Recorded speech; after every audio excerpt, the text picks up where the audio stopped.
was cash backed by the government.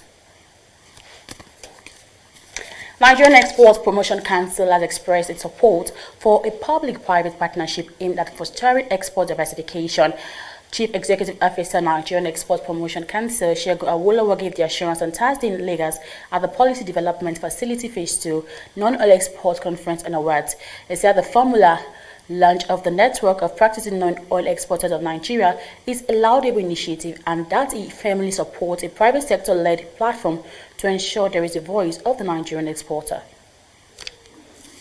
And that's the business update on Television Nigerian. I am Chiwendi Osisiego. Don't forget to follow, like, and subscribe with all our social media platforms on Facebook, YouTube, and Twitter at Television Nigerian for more business updates. Do have a wonderful day.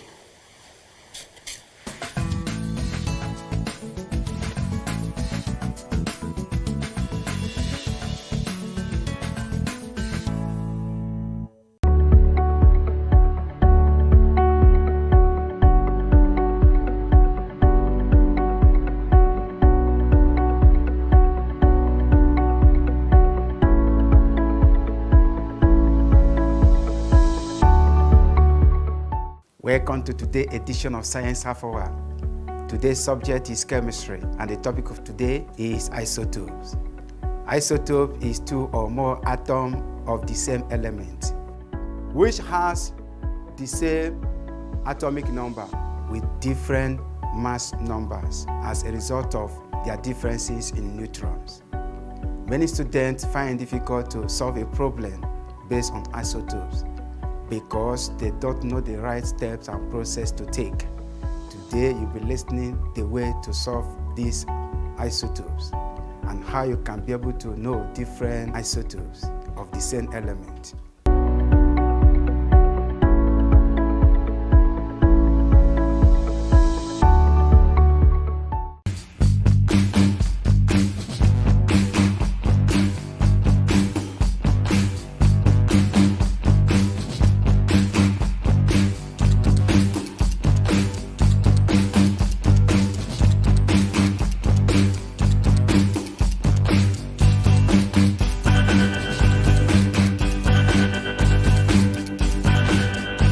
It will start falling down. When the object starts falling down, then it means that the force of gravity has completely overcome the force of projection. The distance from here to here is the length, and distance from here to here is the height. The distance between here to here is the breadth.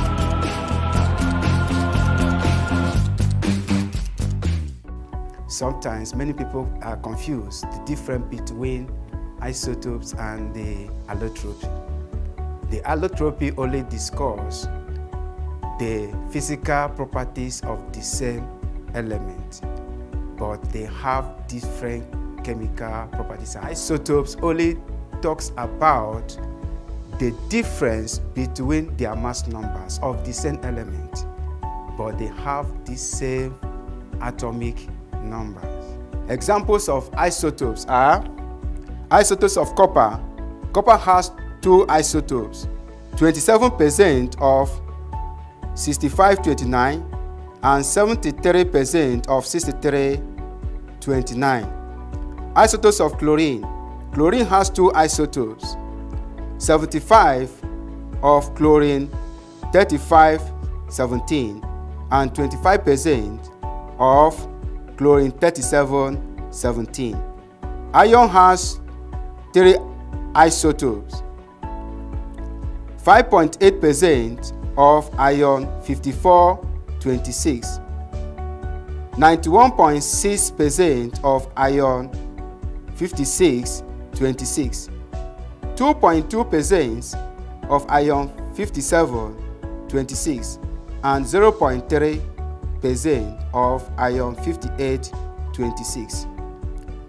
Oxygen has two isotopes, 99.76% of oxygen 168, 0.04% of 178, and 0.2% of oxygen 188. Isotopes of magnesium. Magnesium has three isotopes. 78.6% of magnesium 2412, 10.1% of magnesium 2512, and 11.3% of magnesium 2612. Isotopes of carbon. Carbon has two isotopes, 98.9% of carbon 12-6 and 1.19% of carbon 13-6. Isotopes of zinc. Zinc has two isotopes, 25% of zinc 6430 and 75% of zinc 6630. Isotopes of lead. Lead has two isotopes, lead 20782 and lead 20882. Isotopes of hydrogen. Hydrogen has three isotopes. These are hydrogen 1, 1, hydrogen 2, 1, and hydrogen 3, 1. The hydrogen 1, 1 is called hydrogen or protium. Hydrogen 2, 1 is called heavy hydrogen or deuterium. Hydrogen 3, 1 is called tritium or T. Representation of isotopes. Isotopes can be represented with symbols with the mass number and with the atomic numbers. If this is the symbol of the element, X represents the symbol of the element, and M represents the mass number, and A represents the atomic number of that element. Where X is the symbol, M is the mass number, A is the atomic number.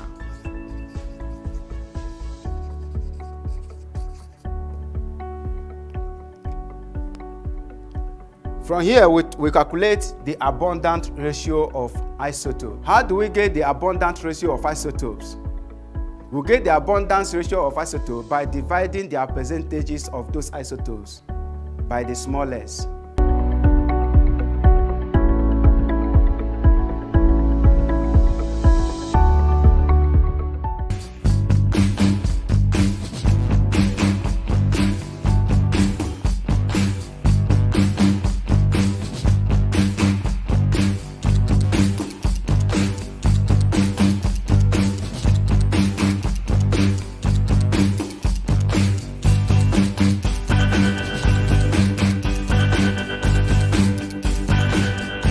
It will start falling down. When the object starts falling down, then it means that the force of gravity has completely overcome the force of projector. The distance from here to here is the length, and distance from here to here is the height. The distance between here to here is the breadth.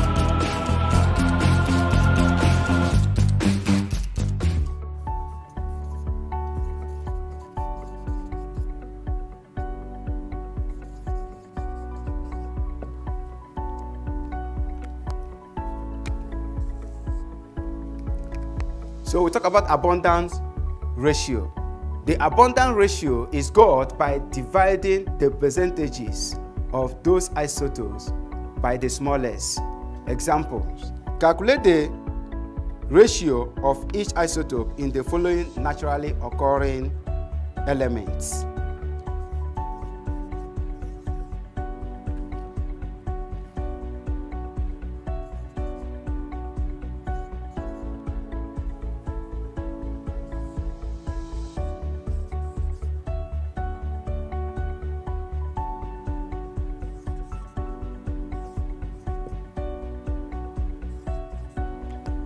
When solving abundant ratio of isotopes, what we need to do is to use the percentages.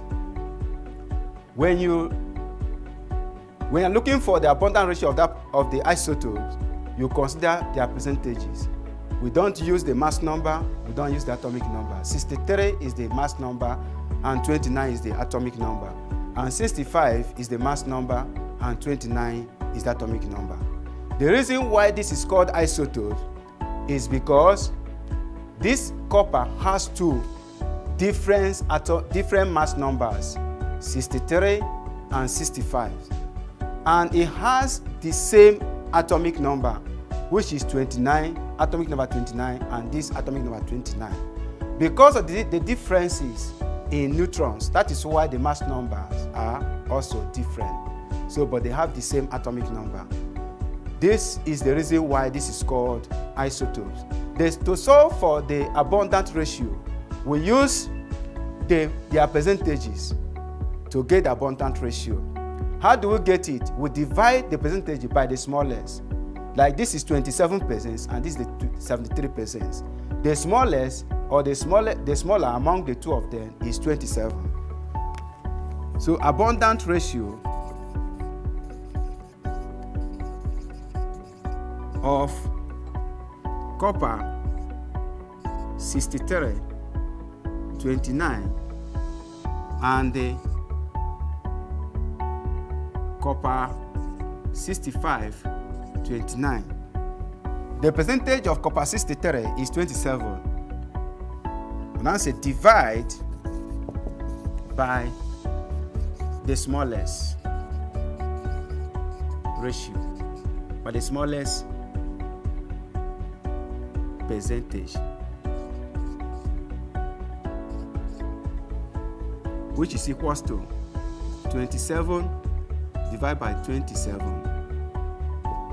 and 73 divided by 27. Does that give us 27 divided by 27 is 1. Is to 73 divided by 27 give us 3. So the answer gives us 1:3. So the abundance ratio of copper 63 and 65 is 1:3. Example 2. This is another example. Calculate the abundance ratio of 75% of chlorine 35 and 17 and 25% of chlorine 37, 17. So we are going to calculate the abundance ratio.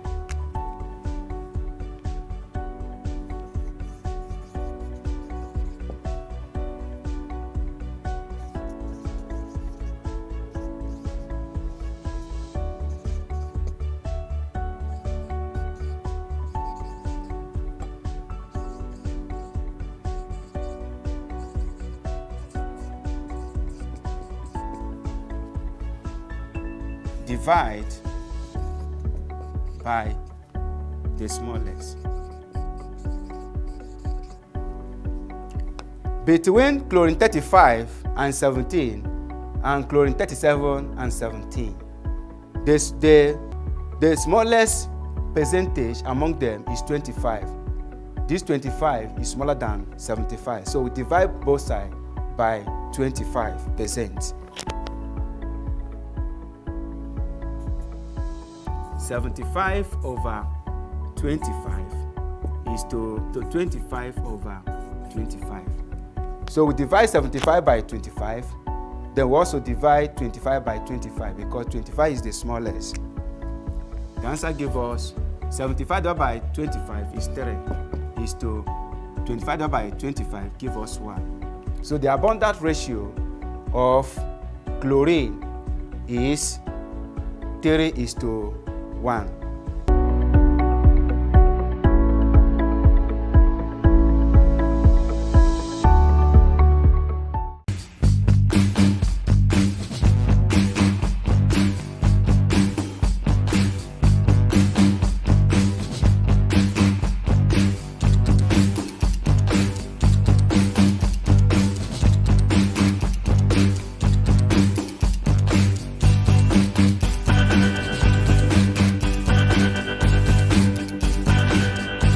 It will start falling down.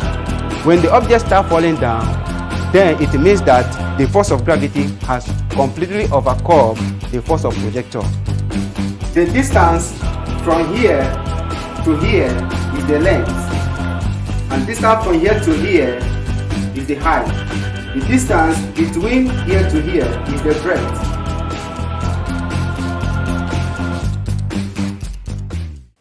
Example 3. Calculate the abundant ratio of 78.6% of magnesium 2412, 10.1% of magnesium 2512, and 13.3% magnesium 2612. So magnesium has 3 isotopes. We divide the isotopes, they are presented by the smallest to get the abundant ratio. And the smallest among them here is 10.1%.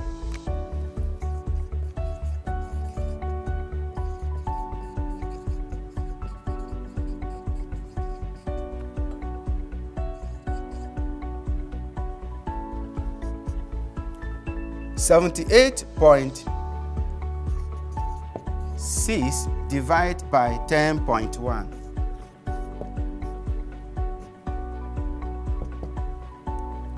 10.1 divided by 10.1 is to 13.3 divided by 10.1. 78.6 divided by 10.1 give us 8. Is to 10.1 divided by 10.1 give us 1. Is to 13.3 divided by 10.1 give us 1. So the abundant ratio of magnesium, of isotopes of magnesiums, are 8:1 and 1.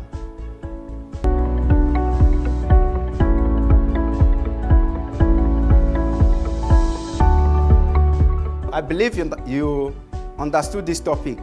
So I want to remind you again the definitions of isotopes. Isotopes is defined as 2 or more atoms of the same element, which has different mass numbers, but the same atomic numbers as a result of their differences in neutrons. The reason is that the neutrons are different. That is why their mass numbers are different. So I want you to subscribe to our YouTube channel. See you next time.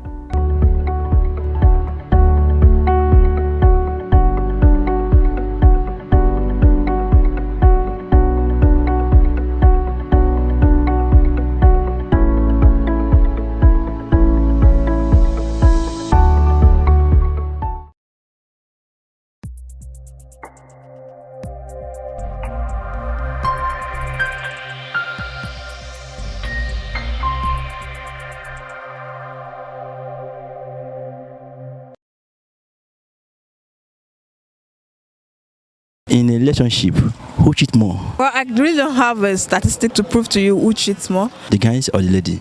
Guys cheat more. Ha!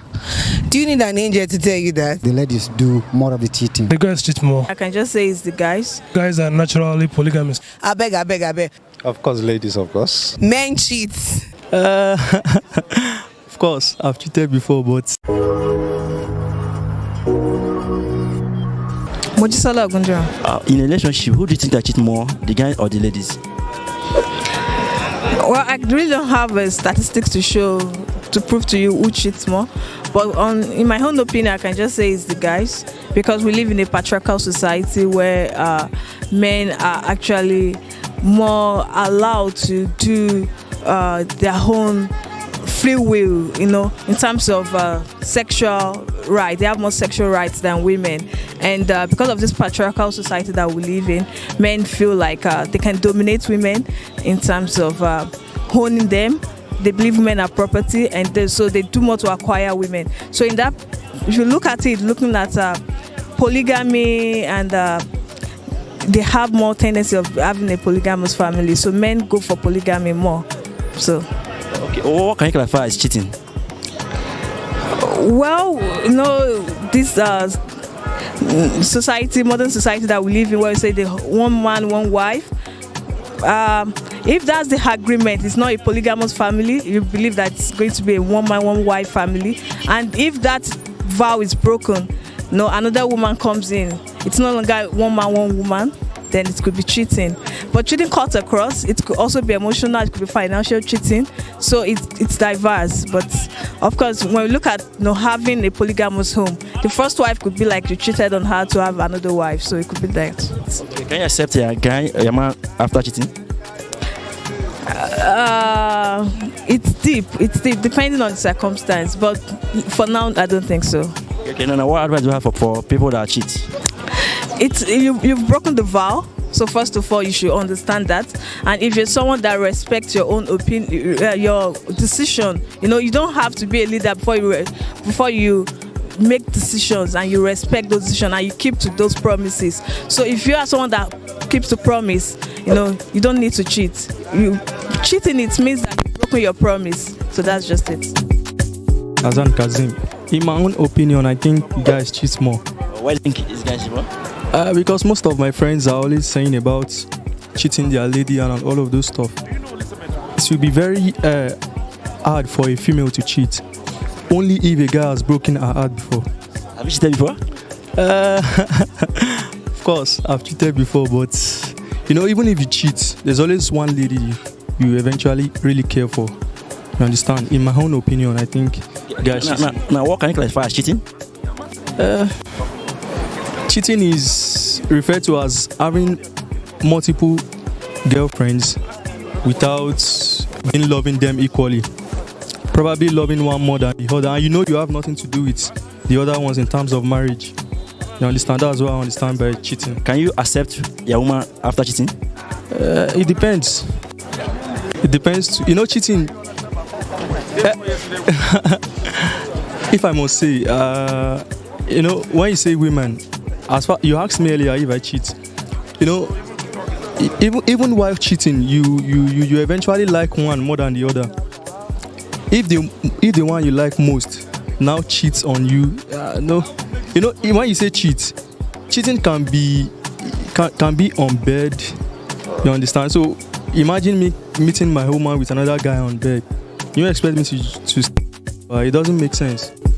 Richard Emmers. To me, to be precise, I think the ladies do more of the cheating, in the sense that they are being tossed by a lot of guys at a time, and then most of them, if you ask them, they will say they are there just to make the money out of it. So it's cheating. You're not being faithful because you have a specific task that you want to achieve. Going after a guy because of his money or so. But guys are kind of people that when they discover that you are a flirt or you cheat around, that is how they will treat you. So to me, girls or ladies cheat more than the guys. Okay. Now, what can you classify as cheating? Cheating is being unfair. Like, we have an agreement, but you boycott me, like taking it not for serious. Like, this is me, I tell you this, and then you went behind me and do the contrary after agreeing that we're going to work together. Yeah. Okay. Now, can you accept your woman after cheating? After cheating, she cheat on me, and then I'll accept her. It depends on the kind of the worth of the cheating that she did. Most of them will say they're in love with you. They went around with other guys. You discover who she is, the type of lady that you're going out with, then you can bear it. But to me, if you are cheating in my relationship, like we're together with you and then you're cheating, I think I can't accept a lady like that. Okay, now what advice do you have for people who cheat? To me, cheating does not pay. There's nothing in it. It's just like you hurt yourself the more. Because in a relationship, you're supposed to trust your partner. She's supposed to trust you. That's in the contrary. But if you develop that distrust, whoever you meet, whatever the person will do, there will be no trust again. You feel as if that is the same person trying to come back with the kind old lifestyle that you've known them with. You understand? Faith, Essen. In a relationship, who cheat more, the guys or the lady? Ha. Do you need an angel to tell you that? Everybody knows. Men cheat. Yes. Men cheat more in a relationship. Why do you think men cheat more? You know, it's a man thing. You know, when you ask a guy, why do you cheat? They just say, it's a man's word now. I mean, you don't feel a chop up but soup every day now. You know, you need to change soup. And all those kind, answer. But I think men cheat more. Okay, that's just it. Okay, or what can you classify as cheating? Cheating is when you cannot manage what God has given you. You now want more. You get, but you're dating a lady. She has what another lady has. Of course, you guys know why people cheat. It's not for the money. Men don't cheat because of the money. Men don't cheat because of beauty per se. They just cheat for that thing, and it's the same thing that every lady has. So be okay with this one. Manage it, groom it, and stop looking for what is not looking for you. You understand? Okay. Now, why do you think ladies cheat on their side? And sometimes men drive us crazy. Like, Allah, we dey tire sometimes. You know, you are giving this guy your all and he's still cheating. Okay, let's see what they enjoy when they cheat. So we want to experiment too. You get that thing that makes you leave your lady to another lady. We too as ladies want to know that thing too. So we leave one man and another and let's start comparing. After it's a comparing word. Abi? Okay. Can you accept a man back after cheating? Accept him back after he has cheated. And that thing that took him out, let him go and meet that thing. That thing that took him away, he should continue from there. When he's tired, he should move to another nest. Me, I'm not taking anybody back. I beg. What if you people are married and have kids? What do you do? Sure, we had kids before we went to go and cheat now. Kids or no kids, you should remain with Delilah. Okay, so what advice do you have for a partner that cheats? Be okay with what you have. If Eve had managed what God gave to them, she should have not eaten the apple that has cost us what we are having today. I beg. Manage what you have. If you know that you don't like her from the beginning, just move to the one you like. I beg. But for real, guys, cheating is bad. Okay, do you get? Let's make the world a better place. One man, one woman, one man. Love you right back. Thank you very much. You're welcome. Pablo. Of course, ladies, of course. What do you think? I'm talking based on practical life experience. You know? Yes, ladies cheat more. What can you classify as cheating? Cheating is having more than one keeping more than one sexual partner. Okay. Now, what do you think is the reason why ladies cheat more? Of course, these days you see a ladies believe that, you know, once they are not yet legally married to you, and then and a lot of them feel that you know, you can't take care of all of their needs and stuff like that. Now, so can you accept your woman after cheating? Your wife or your woman, can you accept her? No, not at all. Of course, I don't cheat. You understand? Once I made up my mind to identify myself with somebody, I build up the relationship with all trust and sincerity. Now if you have 2 kids and she got her cheating, can you still accept her back? That's what I mean. I will not accept her back. Okay, now, so what advice do you have for people that cheat? The advice I have for people that cheat is to stop that cheating of a thing. It's no longer in vogue. You understand? The best now is to have one person, and then, you know, be the relationship with that person with all trust and sincerity. You understand? I don't see any gain in cheating. You know, the risk of contracting diseases and all that. Taiwo Samuel. The guys cheat more. Why do you think? Because guys are naturally polygamist. Okay, now what can you classify as cheating? Cheating now, like not being faithful to your partner, that's what I classify as cheating. There is no 100% open to her. Okay. Now, what do you think that led to the cheating from men? Okay, before any reaction, there must be an action. So Though guys are natural polygamists, that's by nature. But two, there might be some traits that the guys see in the lady that will be interested. Okay, let me even hang out with her, and from there they start hanging out. But it's always good for guys to do it, to always define the relationship with anybody. It's when they stop defining the relationship, that's when a girl that you never have been feeling for will start having feelings in you, and you will not want to be like hard to get that. You just be like, oh, let me just take the advantage of her and go over. But don't you think that the ladies are the one that push the guys to cheat? Don't you think so? Yeah, that's true. That's true because the way every guy, the way every lady treats a man, that's how the man reacts. If you pamper your man, if you give him everything, if you go with him, there's no reason why you should go out there to look for comfort if you are a stock mate.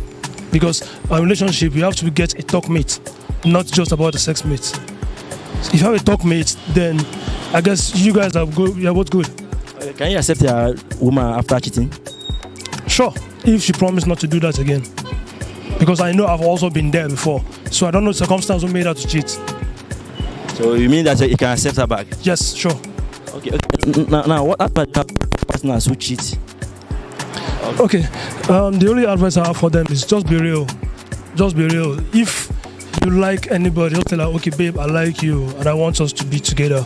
Be open with her. If she accepts you for who you are, go ahead. If she doesn't accept you, just walk away.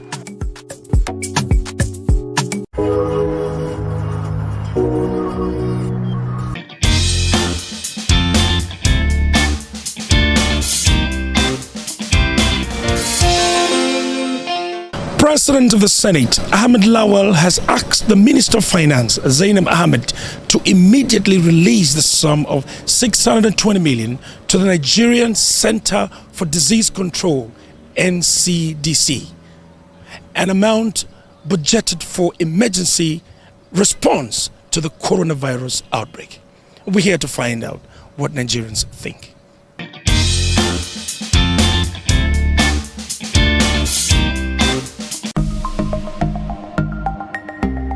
Well, it's a commendable effort by the government, and we just employ those that are charged with the responsibility of managing the funds to ensure that the funds are judiciously applied, because the life of Nigerians are at stake here, and this is a disease of an epidemic proportion.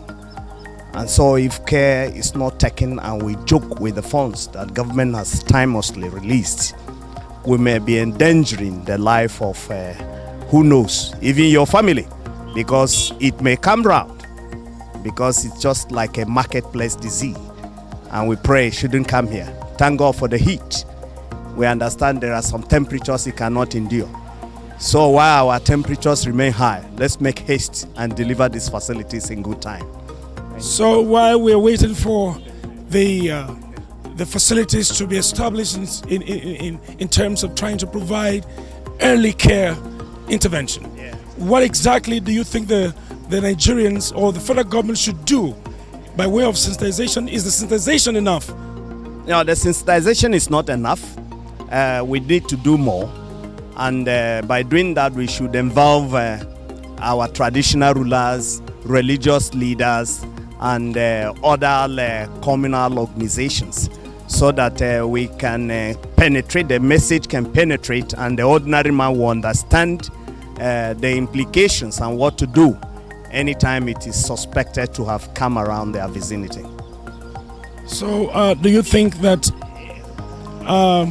the federal government should also encourage the media so that they can disseminate these very important precautionary hygiene, that they're saying wash your hands, do this and all that? Do you think there's something else that the federal government should also do? I think information is very key in this regard, and the media are the center of that intervention. And so that would also advise the federal government to also augment in terms of giving media houses that they know have penetrating reach, particularly at the grassroots level. You can give them what you call a lifeline to help them pass this information across, because it takes cost, it takes money to disseminate information. And the ordinary people that will benefit more from this information have no capacity to pay for it. And so government can augment by subsidizing for the cost of disseminating this information timeously to the grassroots level. And they should do something about that immediately. So what do you do in the absence of vaccines? You? Well, in the absence of vaccines, you just have to keep a healthy hygiene life. And I just saw a post on my WhatsApp group about Dettol. And Dettol made, if you look at the emblem at the back of Dettol detergent, you will see coronavirus, not the 19 stuff, but corona generally. And so people should use more of Dettol and all that. And I've been using it for my family since I saw that. What is your opinion, sir? Well, I think that release is too hasty, because there are some other things supposed to put in play before the money be released. Yesterday we were hearing the senator were complaining that even in the Federal Capital Territory there is no material or building on ground for emergency, facility on ground. So I will have advised or suggest that they will have wait, that after they see all the cost of the cost involvement, then you can now release money, because it's supposed to be more than that. The money involved for this disease is more than that. So for me, it's hasty for the release. Okay, now that you consider that it's hasty, but you know, Chinese government actually were in a haste too, to release some kind of monies, and they were able to build a hospital in 10 days, furnished it and everything. So do you think that can happen in Nigeria in the first place? It can't happen, because Nigeria, like you talk about releasing now, it's just on paper. If you go on the ground, it will take another some days for protocols before finally they start releasing the money, maybe bit by bit. But a serious government, once they release money, they should make a follow-up to make sure that those things are being put in place.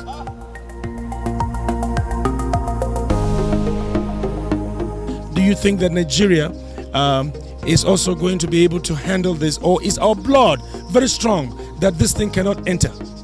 See, one, our blood is our blood and our genetics. We have a strong genetic type, and this thing may not affect us. Some of our people living in China, thousands of Nigerians are living in China. No one has contracted the disease. But notwithstanding, there are people that have low immunity that may contract it.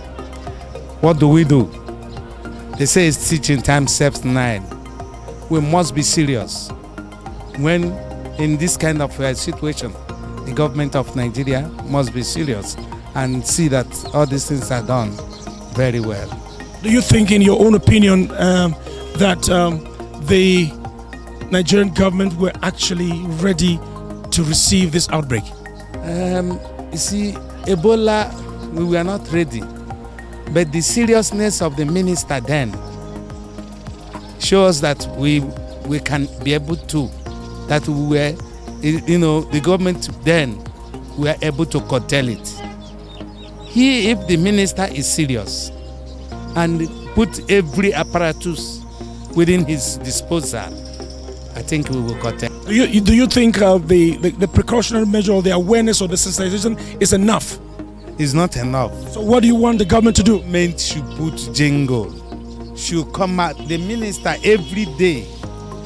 Let him go to, and some of the officials and the DG disease control. Let him go to press, talk to them. Let the press also create awareness.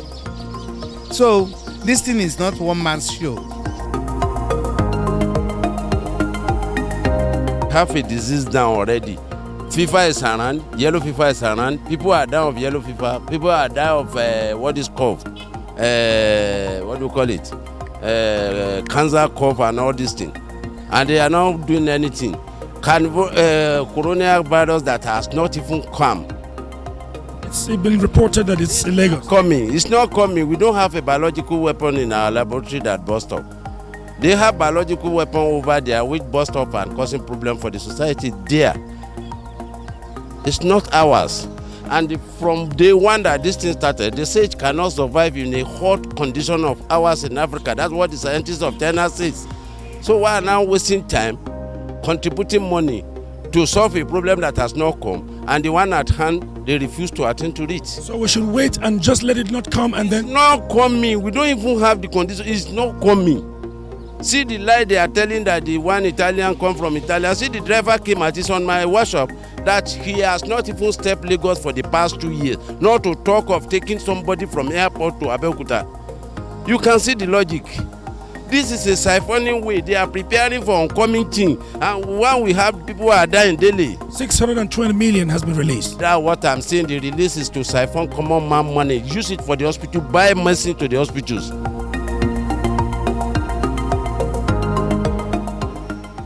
What I say is, one, I want them to commit everything to God, and it's only God that will solve the problem. There's no man can do it.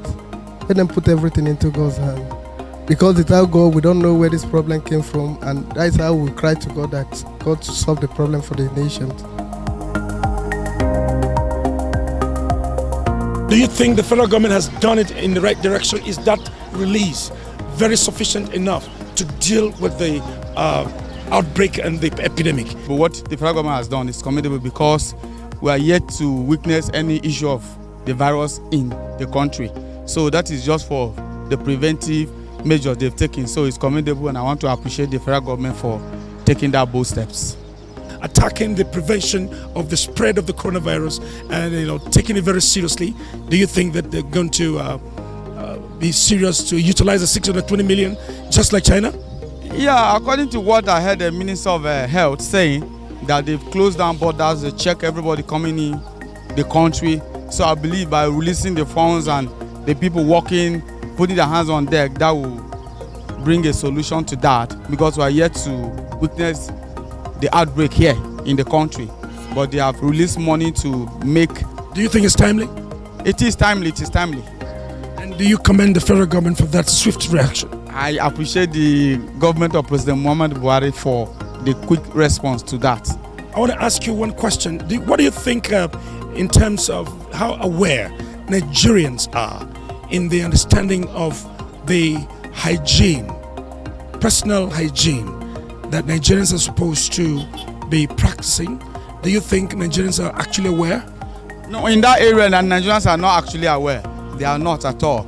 There's need for more awareness. Nigerians and the federal government needs to do a lot concerning awareness. From state to state, all social medias, all national dailies, there should be an awareness, consciousness about the dangers of the virus, so that all we can prevent ourselves from the menace of. So can you give us one or two examples of, in specific terms, what you think the federal government should engage with? Who do you think they should engage, and what kind of method do you think they will be able to engage to deal with the public sensitization? Yeah, I want to recommend the federal government to involve youth groups. You know, I myself, this one, but speaking to you this afternoon, I'm a youth advocate, and I believe if I'm empowered, I can do a lot in carrying out the campaign, enlightening people about the dangers of coronavirus in this country. And social media groups should be encouraged, TV stations should be encouraged, so that the awareness will be everywhere, so that people will have the awareness and the preventive measures, and that will help a lot.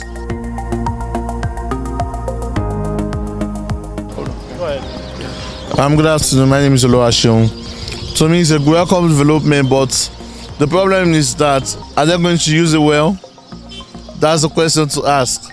Because a lot of money has been released like that on security issues and the rest, but they have misused them. Now I pray, because this coronavirus is a very serious issue, maybe they'll take it better than security. Because if you look at the things going on now,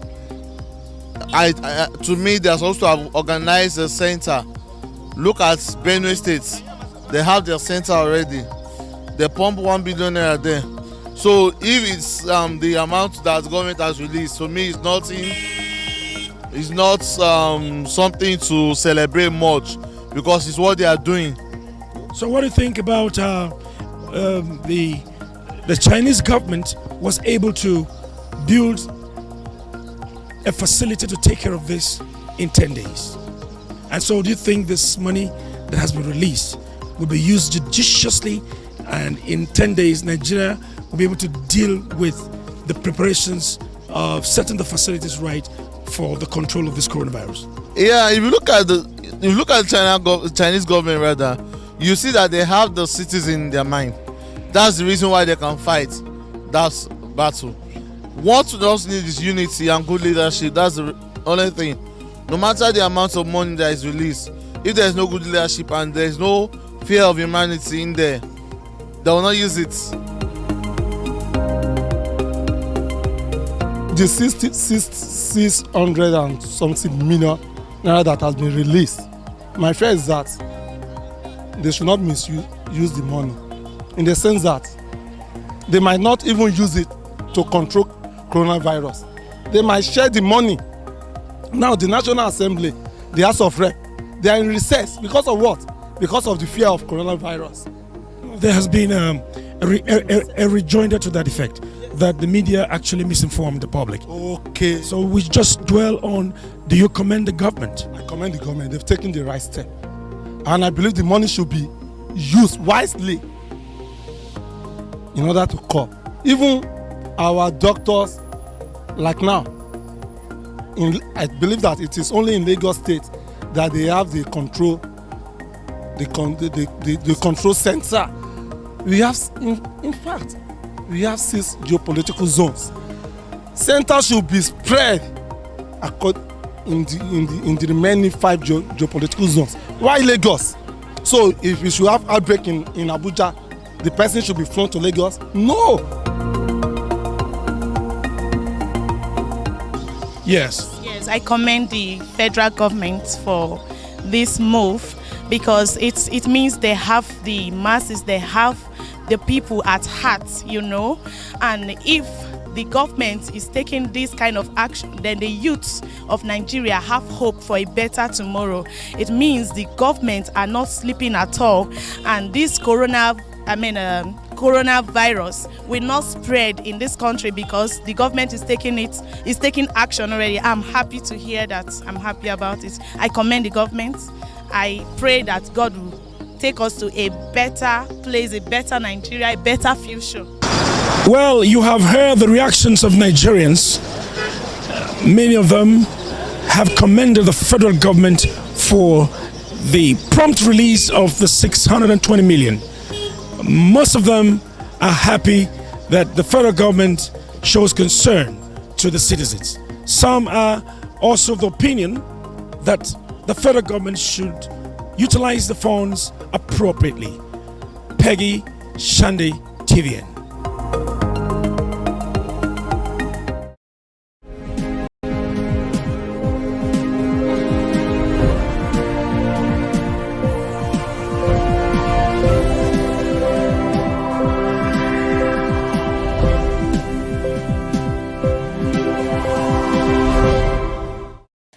Thanks for joining the news desk of Television Nigeria, and here are some news updates at this time. President Muhammadu Buhari has approved the appointment of Honorable Justice Monica Dongban Mensem as the acting president of the Court of Appeal. The appointment is with effect from March 6, 2020, when the incumbent president of the Court of Appeal, Honorable Justice Zainab Bokachiwa, would statutorily retire from service. A statement issued by the Senior Special Assistant to the President on Media and Publicity, Malam Garba Shehu, said Mensem will be on acting capacity pending a substantive appointment is made, subject to the confirmation of the Senate. Director General of the Progressive Governors Forum, Salihu Mohammed Lukman, has again weighed in on the current crisis afflicting the leadership of his party, calling on the National Executive Committee, NEC, to immediately name an acting national chairman and also fill 5 vacant positions in the National Working Committee, NWC. Lukman's suggestion came in the aftermath of Wednesday's order of the Federal Capital Territory High Court suspending the national chairman of the party, Comrade Adams Oshomole, and Thursday's order of the Federal High Court in Kano, nullifying the suspension of Comrade Adams Oshomole by his Ward 10 ESACO executive members. Lukman also chastised the party's NWC, accusing the body of constituting itself into an unaccountable assembly of people with thuggish temperament. The All Progressive Congress in Ekiti State on Thursday rejected the nomination of the former Oyo State Governor, Senator Abiola Ajimobi, by the party's National Working Committee as the Deputy National Chairman South of the party. The state APC Publicity Secretary, Ade Ajayi, who insisted that the nominee for the position from the Ekiti State remained Senator Benga Aluko, said the nomination by the NWC did not follow due process. Ajayi, in a statement in Ado Ekiti, argued that the nomination was also in contempt of court as the matter was before a law court. The position became vacant following the exit of the former occupant, Ni Adebayo, from Ekiti State, who became a minister. Governors of the South-South geopolitical zone on Thursday in Asaba Delta State resolved to set up a regional security outfit like Amotekun of the Southwest to complement the efforts of the police and other security agencies in the task of policing the region, and also resolved to revive the South-South Braced Commission. Briefing newsmen after the close.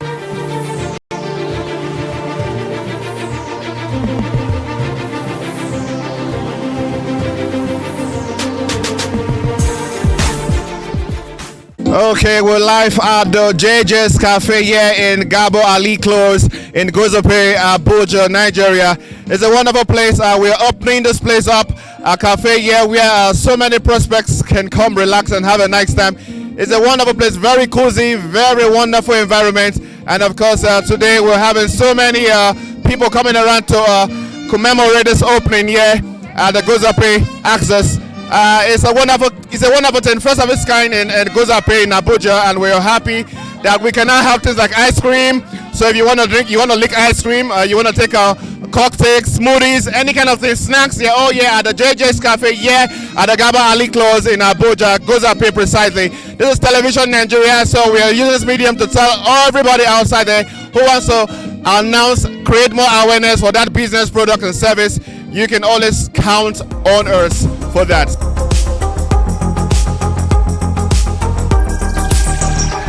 My name is Abisola Ajayi. Today is the grand opening of JJ's Cave and School. JJ Juniors is a school that is that our children can learn good things from. When a place is good, you won't look at proximity. I encourage people to bring children to the juniors and to come in here, neighbors, come in here, have fun. My name is Chikeko. We are here to witness the opening of JJ's Cafe. We wish Chichi Emori and the entire crew congratulations and the best of everything they want to do here.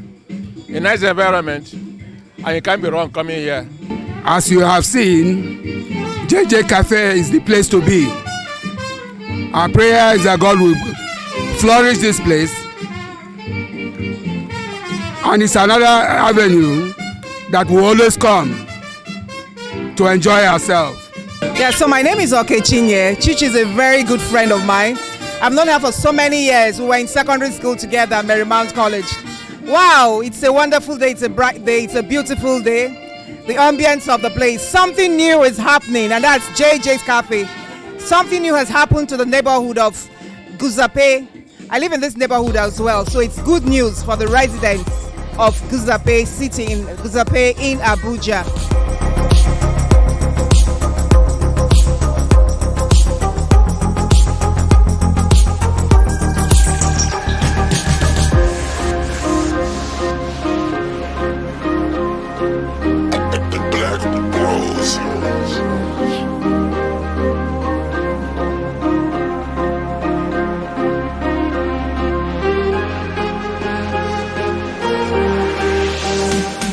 Okay, it's a grand opening of JJ Cafe, a sub-service of JJ's Kiddie City. We're live here, and of course, we're having already prospective clients and customers who are already patronizing and doing a whole lot of, that kind of shopping thing. I'm stuck in the middle with already good-looking customers. One by my right and another one by my left. But the funny thing is that you're done with your spring rolls and all of the whole chop they came to, all of the roast thing they came to do here. But it's all good. It's nice to see them. So I would want to speak with them shortly. So can I meet you? Hi, my name is Nicole. Nicole. Yes. Okay, Nicole, how do you find JJ's Cafe? What's your general assessment about this place? Well, I think that it's simple, it's classy. At the same time, it's very homely. So it's a great place to chill with friends. It's a great place to come and work. It's a great place to just come, introspect, and relax, really. Okay, you've heard it all. So let's hear from my friend here. What's your name? Emmanuel. Okay, Emmanuel, what are you doing here? It's the opening of JJ's Cafe and the entirety of the school. Okay. So we're here to support our auntie, to be part of the event and to celebrate with her. That's why we're here. Okay, I've been hearing about this JJ's Cafe, but finally the JJ's Cafe has finally been opened now. So please, where is this JJ's Cafe? We'll find out shortly where is JJ's Cafe. But first, let's ask a pretty girl here. Sorry, hello, what's your name? Karina. Sounds like a wife's name, Karina. Oh, nice name there. So Karina, where is JJ's Cafe situated? It's situated. Foreign kids actually don't know these indigenous names, but it's fine. It's situated in Gozape. Okay, so how do you find the place? I know Auntie Hawa, so You say what? Auntie Hawa invited us here. Your fans are watching you outside now, so you have to speak a bit louder. All right. So just tell us, how do you find JJ's Cafe? Auntie Hawa invited us here. Okay, so in one word, how would you say this place looks like? Is it beautiful? Is it touch? Is it cozy? It's nice and it looks good. It's nice. All right. You've heard it all. It's JJ's Cafe, and of course, we're still expecting more people on ground because this is the first of its kind in Gozape. So if you want to chill, you want to have a nice time with your girlfriend, with your spouse, with your fiancé. But don't go. You know what I'm talking about, okay? But then it's a nice place. We have donuts, we have meat pies, we have all kinds of smoothies, cocktails and everything. It's a wonderful hub for relaxation. Okay, we're going over there, and of course, I'm sure we have more people to talk to. So let's go on the tour. Television Nigeria.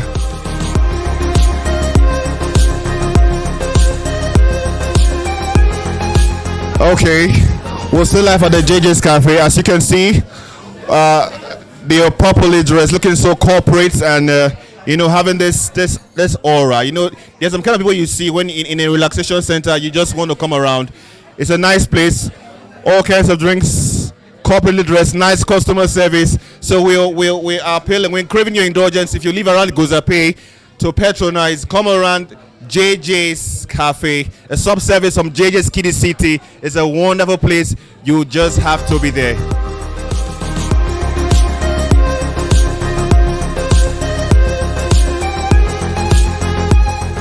My name is Christy Chimi. I'm a staff of JJ Cafe. As you can see today what's happening, we are having our grand opening day and we are happy to have people around. In JJ Cafe, we have so many delicious delicacies. We have fish montree, chicken perusi, and many others. We also have school, which you can enroll your child in. We have salon, we have spa for kids. You can bring your kids to come and school in a JJ's Kids City School. And we also have many things, so many things, let me say. Yeah. Please put your hands together. Thank you everyone. Thank you so much for honoring us this afternoon and coming out. This is our grant for JJ's Cafe. Somebody just give God a very loud thank you for me. It's a dream come true for me. And this JJ's Cafe is actually just a part of a city, all for kids, birthed in the place of prayer. God gave me a vision for just children, and He said to call it JJ's City, Kiddies City. And that Kiddies City, the real meaning of JJ's is Jesus Jewels. Children are so special to Him. And so that's how the dream started. It started with the crèche and preschool. The crèche and the preschool is for ages 3 months to 5 years. And I have some of my beautiful, beautiful students right here with us. My first child here is one very beautiful girl, very popular girl, Dara. Miss Dara, where is Miss Dara? Miss Dara is somewhere. That's Miss Dara over there, very beautiful girl. And then followed by a set of twins, Abuna and Aban. Aban and Abuna, where are they? Aban and Abuna.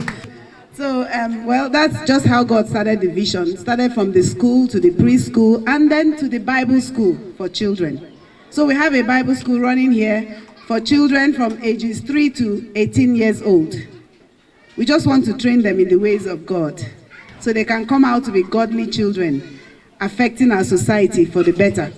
We have the gym only for children. It's all about children. Children come and have a good time. We have spa, salon and spa for the girls. They've been coming here. In fact, the first person that came here, she's not here actually, but the second set, the mom just walked here. Where is Mrs. Atai? Okay, Mrs. Atai, yes. Her daughter came here with her set of friends and they had the fun. Do you want to tell them about it? It was something else. They had the fun of their life. And if you follow me on social media, you must have seen all the posts. We had some other girls that came just a few days ago. So please bring your daughters here. This is a city for the children. When the children are here, you can just go to sleep. We have the 24-hour boarding facility here. So if you don't have nannies, where to keep your children, bring them here. We have qualified staff that will look after them. And then we have, of course, the boys and girls hair salon, where they will come and cut their hair. Queen Esther was our first customer. Where is Queen Esther? Is Queen Esther here? So today, like our Nigeria that we used to know, is a nation where you're not just a mother or father to your own biological children, but your parents to all the children in the community. So you're supporting us in this cafe opening today. We are launching some products. You're supporting us means that you're helping us to raise great children. Great is our slogan here, where G stands for godly, R for respectful, E excellent, A active children, and then T talented children. Children that will go forward into the society and affect, like my pastor will say, become saviors in their own generation. It's a very beautiful environment. It's a very neat environment. I am all for excellence. And that's what you get in JJ's Kiddies City. So thank you everyone for coming. We open up this JJ's Cafe to the glory of the King of Kings. Amen. In Jesus' mighty name. Amen. Let's cut it. Okay. Together we cut. Bam.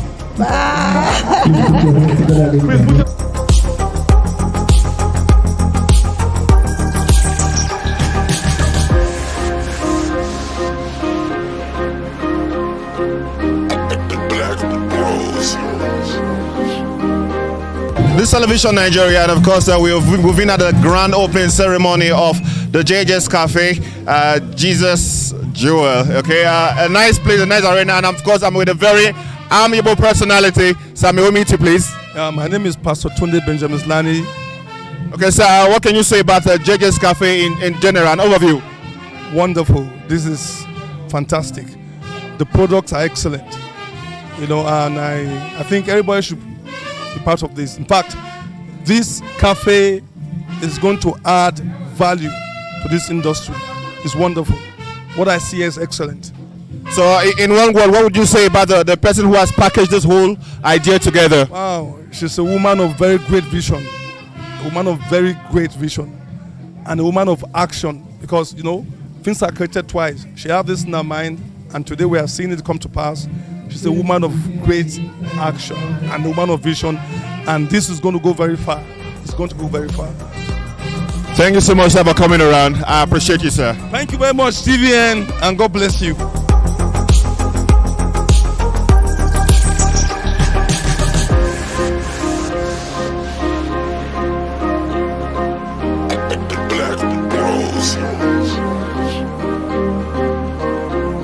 Yeah, my name is Sonny Ocheka, the manager of JJ's Cafe.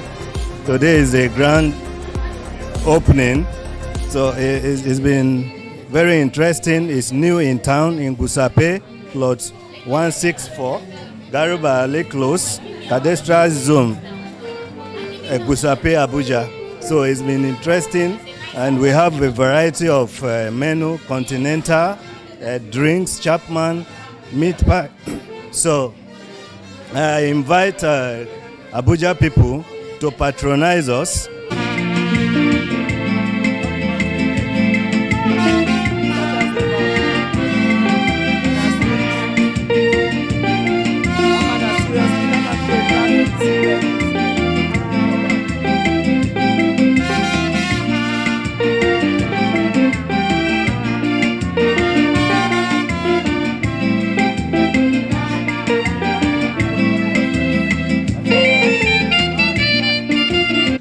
Okay, we're still live at the JJ's Cafe, and of course, it's been a wonderful time today. Very, very wonderful. And of course, we have the CEO of the JJ's Cafe with us, Pastor Chichi. It's been a wonderful time. Everybody has been trooping around. We've been having a nice time. Quite a cozy environment. If you live in Abuja, Gusape Metropolis, I think you should find your way here. But first and foremost, let's hear from the boss herself. Ma, it's good to see you. Yeah, I'm so glad to see you too. So what can you say about today's gathering entirely? An overview? It's really been awesome, and I'm so grateful to God for making it happen. Everyone I invited came practically, and we're glad for this large turnout. Okay, and then she has been saying so many things about the JJ's Kiddie City. I think people around, we want to know what really happens in this JJ's Kiddie City, because they said it's a city. We want to know how big the city is. It's very big and it's actually a dream that God put in my heart for the children to build a city. It's like a one-stop place for your kids. So we have the crèche and the preschool from ages 3 months to 5 years.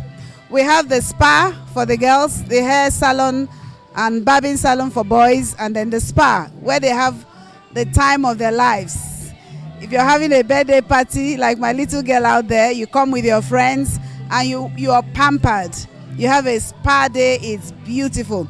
And then we have the Just Juniors Gym, a gym for just the kids, where they exercise and have fun. We have the swimming pool out there, so there's a pool club where your children can just come and learn to swim. It's a heated pool, very, very warm for your children to come and swim. And then we have the cafe, of course. The cafe is what we're opening today. We're really excited, but the cafe is for everyone, not just the children, but their parents as well. That is the only thing that the adults are welcome to do. Every other aspect of this city is all about kids. Most importantly, we have the Justified Bible Kids Academy, where we teach your children the ways of God. Because here in the city, we raise children that are godly, respectful, excellent, active, and talented children. So it's an all-round thing. We want our children to be well, spirit, soul, and body, and go out to impact their generation. Wonderful. You've heard it all from Pastor Chichi. There's a simple cliche in the Bible. It said, train up a child in the way he should grow, and when it's old, he will not depart from it. It's been very wonderful here. We've gone through a variety of snacks that they have. The pastry section has been excellent, from smoothies to cocktails, ice creams. It's been wonderful at the JJ's Cafe. So if you're around the Gusape Metropolis, Gaba Aliu quarters, just breeze in and let's have a taste of the iceberg. Let's see exactly how it feels to feel fully relaxed and enjoy yourself to its fullest. I'm looking forward to have you around. It's Television Nigeria, and I'm A. Menexen. Have a wonderful day ahead.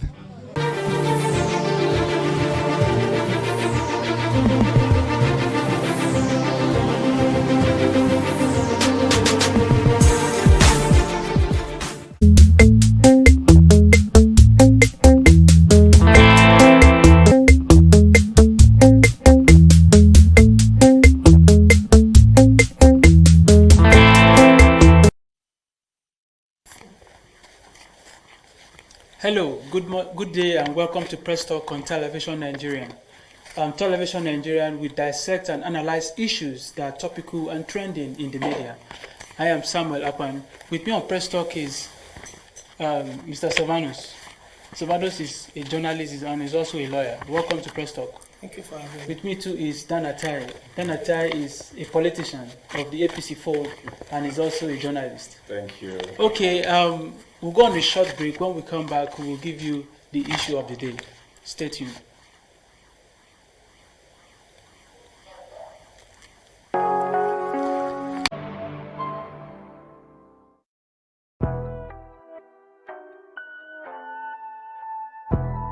Welcome to Spectacle on Television Nigeria. I am your host, Daniel Atai.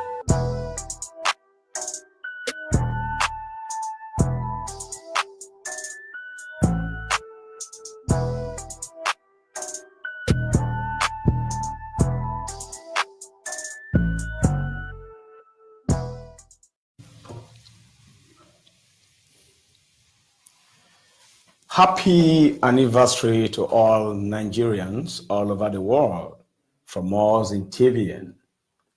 It is freedom at 59 to the giant of Africa. Today's spectacle program is open for audience to suggest ways we can better our nation as a people. I am your host, Daniel Atai, and the numbers to reach us are already displayed on the screen. However, I have a guest analyst in the studio, an officer of the British Empire, distinguished Alache Ode. Good morning. Good morning. How are you? Afternoon. Afternoon. Afternoon. Thank you very much. Welcome to Spectacle today. Thank you very much. All right. Let's look, before we go into the analysis of today, the excerpt from the independent speech of President Muhammadu Buhari just this morning. And he went on to say, dear compatriots, 1st October each year is an opportunity for us to reflect and thank God for his endless blessings on our country. It is also a time for us collectively to remember the sacrifices made by our founders and great leaders past. Sacrifices made by soldiers, by distinguished public servants, by traditional leaders, by our workers, sacrifices on which Nigeria has been built over the 59 years since independence in 1960, and rededicate ourselves to attaining the goals which we have set for ourselves. A united, prosperous, and purposeful nation in the face of the 21st century opportunities and challenges. In the past 4 years, the majority of Nigerians have committed change for the better, committed to change for the better. Indeed, this administration was re-elected by the Nigerians on a mandate to deliver positive and enduring change through maintaining our national security, restoring sustainable and inclusive economic growth and development, and fighting corruption against all internal and external threats. This change can only be delivered if we are united in purpose as individuals and as a nation. We must all remain committed to achieving this positive and enduring change As I stated 4 years ago, change does not just happen. We must change our lawless habits, our attitude to public office and public trust. Simply put, to bring about change, we must change ourselves by being law-abiding citizens. Now, these are just my excerpt from the speech of Mr. President yesterday. First of all, I will still tell you again, happy anniversary. Happy anniversary. We are 59 years old. Just 1 year younger than I am. Okay, 1 year younger than you are. Yes, yes. You mean you are 60 already? Yes, I was born 1959, a year to the independence. Oh, that's great. That's great. Yes. Anyway, you are an officer of the British Empire, and not by birth per se, but by citizenship also. No, I have multiple citizen. I was born in Ghana. Okay. So I could say I'm Ghanaian. All right. But my parents, both parents are Nigerian. I spent over 25 years in the UK. Okay. All right. We'll talk about that. Yes, that's nationality in terms of looking at citizenry. Yes, exactly. When you're looking at democratic development. Okay. Nigeria at 59. What would you say? Where are we and where would you think we are headed? Dan, that's a very, very, very big question. Yeah, because I know you can handle that. Yes. The issue here we have to begin to look at is that at the time of independence, I don't know if there was a trajectory to where we are going to. Okay. So we cannot begin, as I'm a monitoring and evaluation expert, and we use a project timeline to look at how far we are achieving. In terms of looking at Nigeria, was there a game plan, an end to it? Perhaps the end was independence from the struggles of people like Awolowo and so on, and the anti-colonial struggle. Their project was, let us get independent. So they did achieve that as at 1960. Yeah. But post-1960, I don't know if there was a plan that was in place. You see, one of the challenges we have in terms of analyzing Nigeria's future, past, and so on is because we do not have a blueprint of which you have a comparison and say, have we achieved this or haven't we achieved this? You get what I'm saying? Yeah. For instance, they started with parliamentary system of government after the colonialists. I use the word colonialist with strong emphasis. Okay. You know why I say so? I keep on seeing Nigerians 59 years later calling the colonialists colonial masters. Why are they still your masters? Don't ever say colonial masters. For God's sake, the professors who say colonial masters, they were just pure and simple colonialists. Okay. Don't use the word master. And that is what comes into your brain when you see a white man. Colonial master is a master.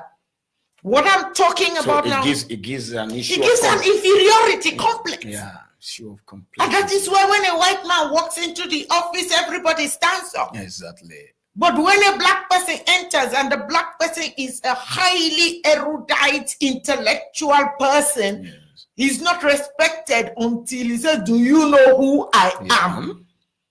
So these colonialists had a foundation for the Nigeria they will hand over to Nigerian indigenous politicians. Yeah. And that blueprint is built on the parliamentary system of government. Good. Which was operating in the United Kingdom and which still operates in the United Kingdom. Wow.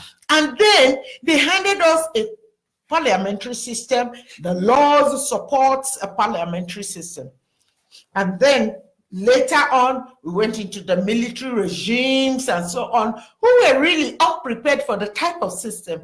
So what we have currently is a presidential system that is underpinned by a parliamentary system, a structure, and so on. We had, yes, the constitutional reviews and so on that brought about the presidential system. But we have never had a legal basis to look at the parliamentary structure that underpins a presidential system.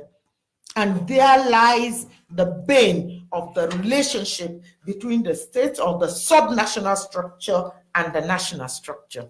That's good. If you look at the United Kingdom, for instance, which introduced the parliamentary system, which we experimented with, all right? Yeah. They do have they have subnationals like the Welsh Assembly, Northern Ireland, and Scottish, and so on. But the center is still super, super powerful, London. When you hear of the parliamentary decisions on Brexit and all, it's about the discussions in London. It's not about the discussions in the subnational entities. But if you go to the United States presidential system, you hear California is pulling out, this is pulling. Yeah. So we are operating a presidential system that is based on a structural orientation that is underpinned by a parliamentary system. And we have never, ever looked at that. How do the parliamentary and presidential system work together? The parliamentary system looks at a strong central and the others. Even within that parliamentary system, you can see that Wales, Scotland, and the rest have started fighting even against London. Yeah. That's why you have the Welsh Parliament, you have the first Prime Minister of Scotland, and you have Sinn Féin in Northern Ireland, because they're tired of being grappled. Exactly. But we have a presidential system that still stands on the foot of a parliamentary system. So there be in Lion politically. Politically, it means we've been heading nowhere. You cannot plant orange trees and grow bananas. Exactly. So if you have a parliamentary system, you work within the parliamentary parameters. Exactly. If you decide you want a presidential system, you must go back not just to the Constitution, but to the laws that exist in our country and look at the legal framework, the constitutional framework, and then the political framework you want to embrace. And when you do that, it is inevitable that you will look at a list of success landmarks that you will measure yourself with. Okay, people who have been asking, we are practicing a federal system of democracy, and we are not practicing through federalism. Is it a foundational fault from the angle? That is what I am saying. Yeah. That you do not have a federalism that is based on a presidential system. Yeah. And have it underpinned by a parliamentary system that weakens some of the structures around it and strengthens the center. We need to make a decision. Do we want a presidential system or do we want a parliamentary system? And let's go back to the drawback. Which one is easier to practice? It's not about ease, because America practices their own presidential very easily. And the parliamentary systems around the world practice their own very easily. But we must also, this is where the economics of our country comes into play. Okay. Afford a presidential system where every state has their legislators, the councils have their legislators, the central, and when you look at their budget, in comparison to the totality of the budget of Nigeria in terms of projects and proper executions, then we begin to say, which is easier for us? But, you know, I don't want to be defeatist in my attitude to the Nigerian politics, but, you know, the electorates are a bit, I don't know, apathetic. But in politics, in the study of democracy, there are several angles. You are either a participant, but within the non-participation, or you are a participant or a dissenter, which means you are an opposition. But within that framework, there are those who are apathetic. There's nothing I can do that can change the system. There are those who acquiesce. I will just follow the dominant factor. And there are those who are totally not related to the political process. So you find that even if the government today says, let's have a referendum, you will still feel the exclusion of a lot of Nigerians because of either acquiescence, apathy, dissent, or conformity. That's wonderful. That's wonderful. Now, the issue of restructuring that people are clamoring for is not even the solution per se. I don't know what they mean by restructuring because there hasn't been a detailed document that has been exposed to Alache Ode as a document to look at restructuring. But if restructuring just means giving states powers to do what they have to do. Or region. Or regions. I don't know. We used to have 3 regions. Now we have 6 regions. Exactly. So I don't know what that means in terms of engaging with the restructuring agenda. But when we begin to look at restructuring, I think people should look at much more in depth than just giving power to the states and to the regions. Okay. Because experience has shown, I don't want to call states, there are several states that have had money and that have excluded their own people, what I would call political alienation. They have made their own people not to even matter. In fact, it has been the role of the federal government to come and intervene in some of these issues. So I don't know if we are cascading up the problem or cascading down the problem. We might be cascading down the problem. And that means what we don't like at the center might go to the states and then to the local governments. All I am concerned about is a situation where it is heavily looked at, debated, and the focus is pro-people. Okay. Not pro-elite. Okay. Pro-people. Okay. I don't care whether it's a presidential, it is a restructured, it is an autocracy, it is a monarchical system, provided it is pro-people. Because I don't want to engage in the semantics of debate. Yes. I want to focus on the outcome.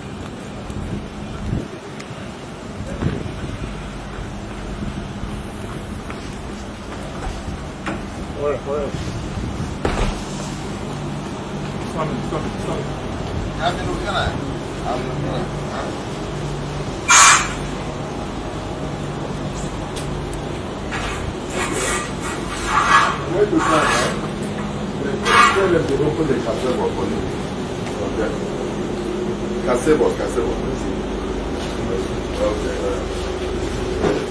Okay. This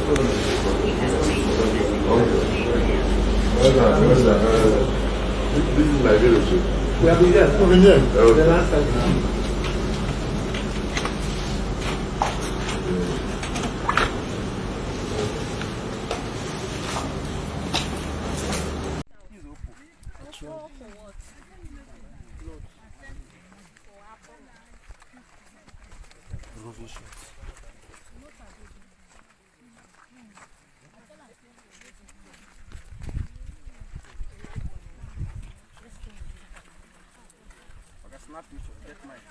Snap.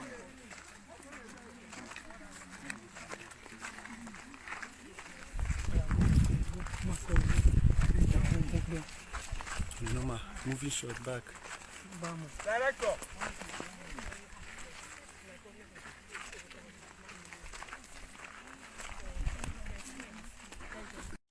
I came to brief the president, as I always do, on matters affecting the party. And I did that was just 2 days ago. And just yesterday morning, suddenly I saw in the news that an FCT High Court has restrained me from, or suspended me as national chairman. And the person who went to court includes one of my vice chairmen, Northeast, one Mr. Mustafa, and 4 others. I was thinking about, because in that state suite, they joined the police, the APC, and the DSS. Our lawyers told me that it is straight law that when you sue a federal agency, FCT High Court has no jurisdiction to entertain it. Number 2, the purported suspension of my person by my word, first, is not even true. And I'm going to give you a document to that effect so you can form your opinion after reading it. Number 3, I am not an officer of my ward. I am the national chairman of a national party elected at a national convention by over 7,000 delegates. So how could 9 persons sit down somewhere and purport that they have removed a national chairman? And the court, contrary to all logic, all judicial precedent, find comfort in granting an interim interlocutory order to stop me from functioning pending when the matter is determined. In other words, he has given the order without the facts being laid before him. And in the process, adjourned the case to 7th of April. The calculations are clear that between now and April 7, my opponents in the system would have had ample time to do all the mischievous plans they have in place to destabilize the APC, because some of them have membership of more than one political party. But happily this afternoon, a federal high court that I believe has jurisdiction on federal issues, because the DSS, the police, is not a state institution, it's a federal institution. A federal high court gave an appropriate order to restrain the so-called suspension that was allegedly imposed on me by my ward in Edo State. I thought that I have a duty to brief Mr. President as the overall leader of our party about this development. Incidentally, at the time when I requested for the audience yesterday, I wasn't sure that what has happened today will happen, but I had a duty to inform him this is the court order. But happily, just before coming here, the order from a federal high court that has made nonsense of whatever FCT court purported to have done has already settled the question. And I showed to the president the resolutions of my ward, even though a ward executive, even if they serve, they all sign in whole, don't have power to remove a national chairman, but just to say that the document that we have says clearly that my ward passed vote of confidence on me. How the court can uphold vote of confidence and twist it to me vote of no confidence, only that judge can explain it to himself. Let me also say that those behind these plots, the hands you see may well include as you saw yesterday, the Edo State governor and his people celebrating. But that is the irony of life, that you help give birth to a child, and the child look for cutlass to want to chop off your neck. It has happened in history. It has happened in this country. So I will be the only person. But there are also other forces who see me, for whatever reason, as a threat to them. And those leading this anti-Oshomole campaign, some of them, I emphasize, cannot even boast of a councillor in their state, even as they lay claim to leadership position in our party. I'm proud to say, I have done my best, not only when I was governor, I have done my best as chairman of this party. I have worked not only along with other members of the party, and with the support of the good people of Nigeria for the president to be re-elected, for us to have majority in the two chambers of the National Assembly. I also work hard to deliver my unit. I work hard to deliver my ward. I work hard to deliver my local government. I work hard to deliver my federal constituency, 3 of them in my senatorial zone, and I work hard to deliver my senator. Those fighting me couldn't deliver even a councillor of a local government in their unit. And they just feel that if they cannot give me orders, then they must do everything to embarrass my person. But I believe that he who God stands with, no man born of a woman can bring him down.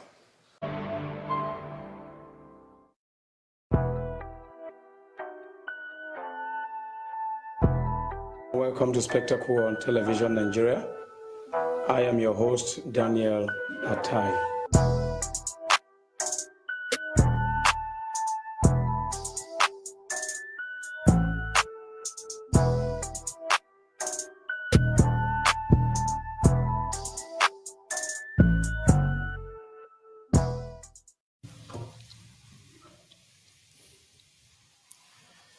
Happy anniversary to all Nigerians all over the world, from us in TVN.